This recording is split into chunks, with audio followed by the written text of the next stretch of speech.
Chapitre 157. Jésus parle du préféré. Jésus dit: c'est pour ceux qui ont le cœur droit qu'a été donnée cette page évangélique inconnue et tellement explicative. Jean, en écrivant après de nombreux lustres son évangile, fait une brève allusion au fait. Obéissant au désir de son maître, dont il met en lumière, plus que tout autre évangéliste, la nature divine, il révèle aux hommes ce détail ignoré, et il le révèle avec cette retenue virginale qui a enveloppé toutes ses actions et toutes ses paroles d'une pudeur humble et réservée. Jean, mon confident, pour les faits les plus graves de ma vie, ne s'est jamais pompeusement prévalu de ces faveurs que je lui faisais. Mais, au contraire, lisez attentivement, il semble souffrir de les révéler et dire: je dois dire cela parce que c'est une vérité qui exalte mon Seigneur, mais je vous demande le pardon de devoir montrer que je suis seul à la connaître. Et c'est par des paroles concises qu'il fait allusion aux détails connus de lui seul. Lisez le premier chapitre de son évangile où il raconte sa rencontre avec moi. Jean-Baptiste se trouvait de nouveau avec 2 de ses disciples. Les 2 disciples, ayant entendu ces paroles, André, frère de Simon-Pierre, était l'un des 2 qui avait entendu les paroles de Jean et qui avait suivi Jésus. Le premier que André rencontra, lui, ne se nomme pas. Au contraire, il se cache derrière André, qu'il met en lumière. À Cana, il était avec moi, et il dit: Jésus était avec ses disciples, et ses disciples crurent en lui. C'étaient les autres qui avaient besoin de croire. Lui croyait déjà, mais il ne fait qu'un avec les autres, comme s'il avait besoin de voir des miracles pour croire. Témoin à la première fois que j'ai chassé les marchands du temple, à l'entretien avec Nicodème, à l'épisode de la Samaritaine.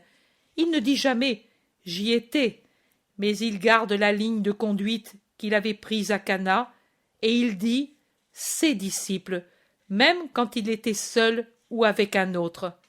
Et il continue ainsi, sans jamais se nommer, en mettant toujours en avant ses compagnons, comme s'il n'avait pas été le plus fidèle, le toujours fidèle, le parfaitement fidèle. Rappelez-vous la délicatesse avec laquelle il fait allusion à l'épisode de la scène, dont il résulte que c'était lui le préféré reconnu comme tel même par les autres, qui ont recours à lui quand ils veulent connaître les secrets du maître.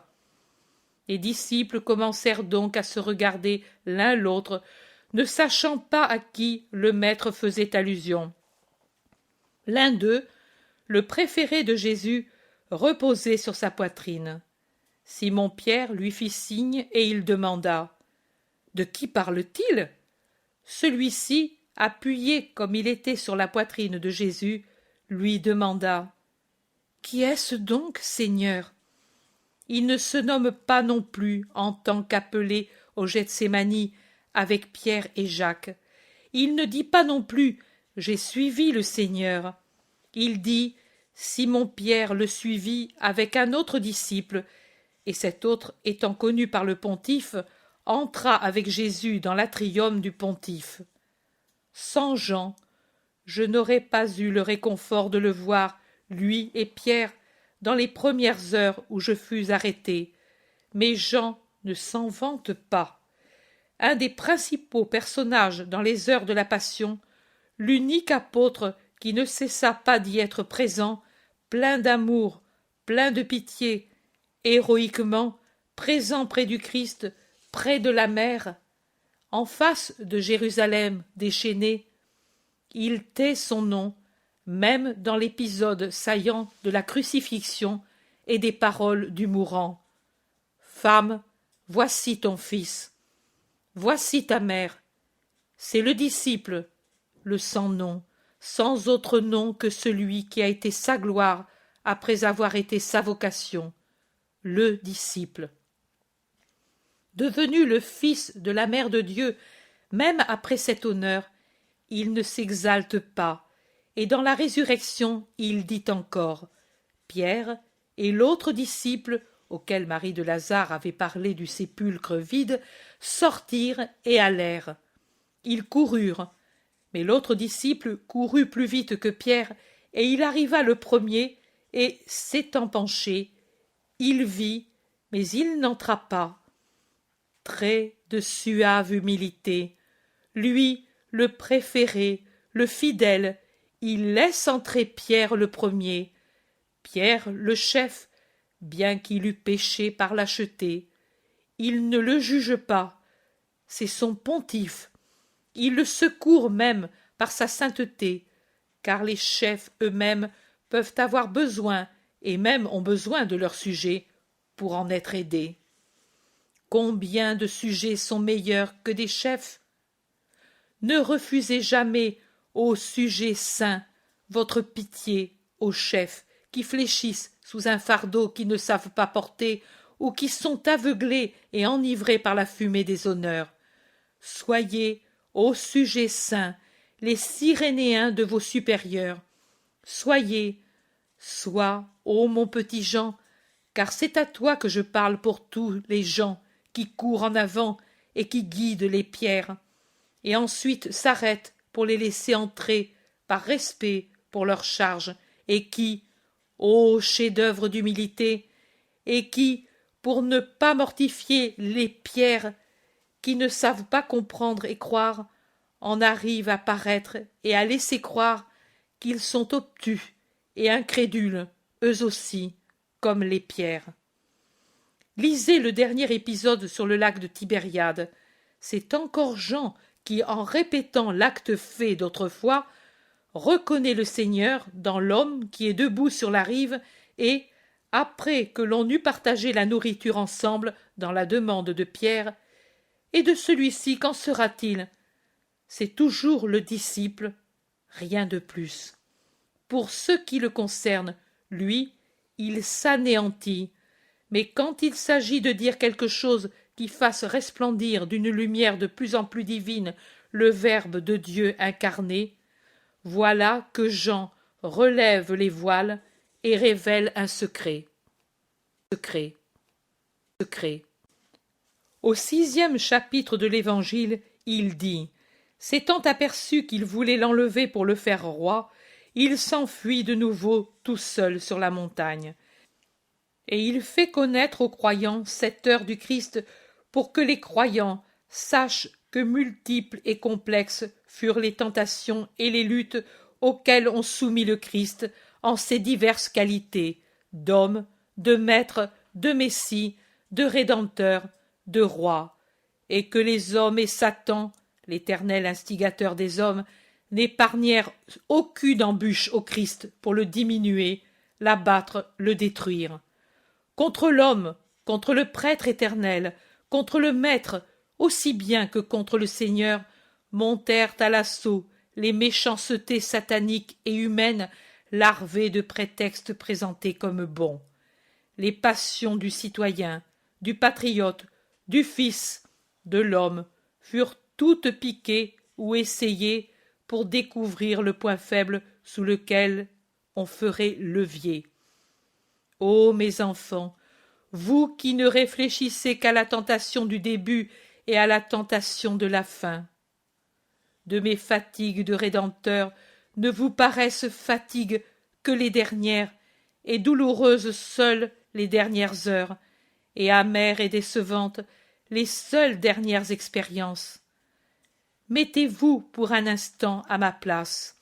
Imaginez que c'est à vous que l'on fait entrevoir la paix avec les compatriotes, leur aide, la possibilité d'accomplir les purifications nécessaires pour rendre saint le pays aimé, la possibilité de restaurer, de réunir les membres séparés d'Israël, de mettre fin à la douleur, au servage, au sacrilège.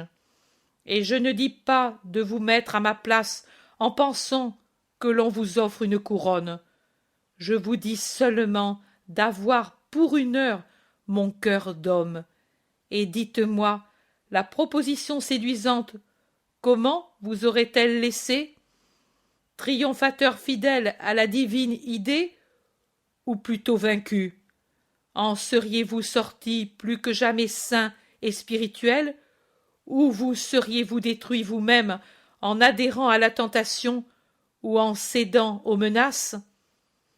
Et avec quel cœur en seriez-vous sorti, après avoir constaté jusqu'à quel point Satan poussait ses armes pour me blesser dans ma mission et dans mes affections, en faisant égarer sur le mauvais chemin mes bons disciples, et en me mettant en lutte ouverte avec mes ennemis, désormais démasqués, rendus féroces pour avoir été découverts dans leur complot?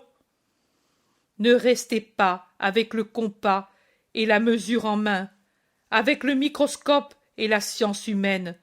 Ne restez pas avec des raisonnements pédants de scribes à mesurer, à confronter, à discuter.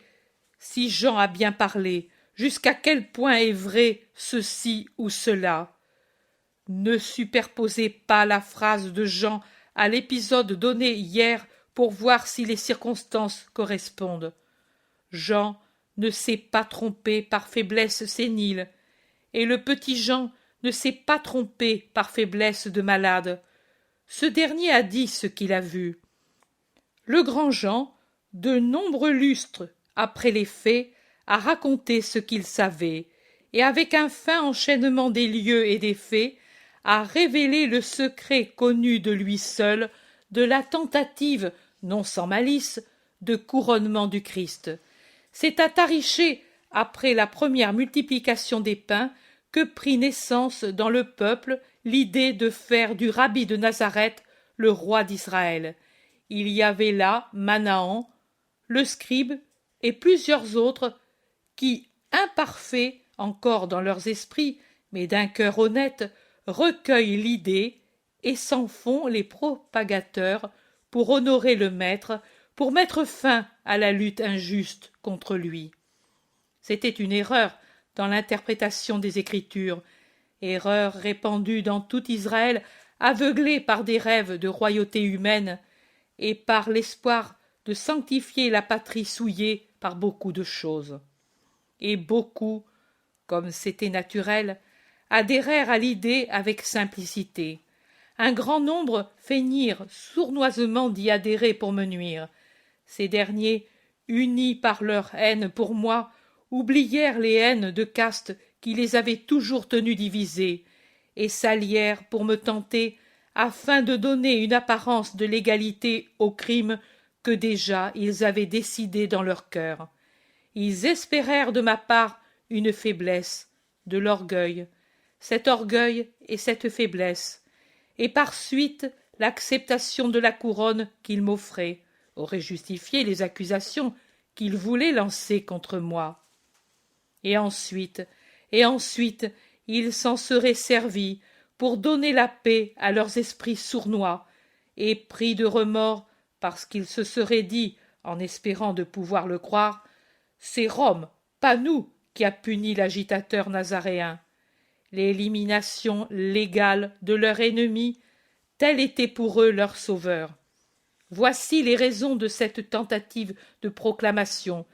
Voici la clé des haines plus fortes qui s'ensuivirent. Voici enfin la profonde leçon du Christ. La comprenez-vous? C'est une leçon d'humilité, de justice, d'obéissance, de courage, de prudence, de fidélité, de pardon, de patience, de vigilance, de résignation envers Dieu, envers ma propre mission, envers mes amis, envers les rêveurs, envers mes ennemis, envers Satan, envers les hommes dont il se servait pour me tenter, envers les choses, envers les idées. Tout doit être contemplé, accepté ou repoussé, aimé ou non, en regardant la sainte fin de l'homme, le ciel, la volonté de Dieu. Petit Jean, telle a été une des heures de Satan pour moi.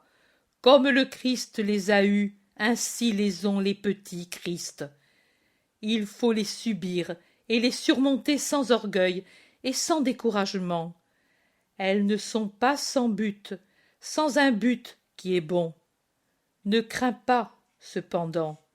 Dieu, pendant ces heures, n'abandonne pas, mais secourt celui qui est fidèle.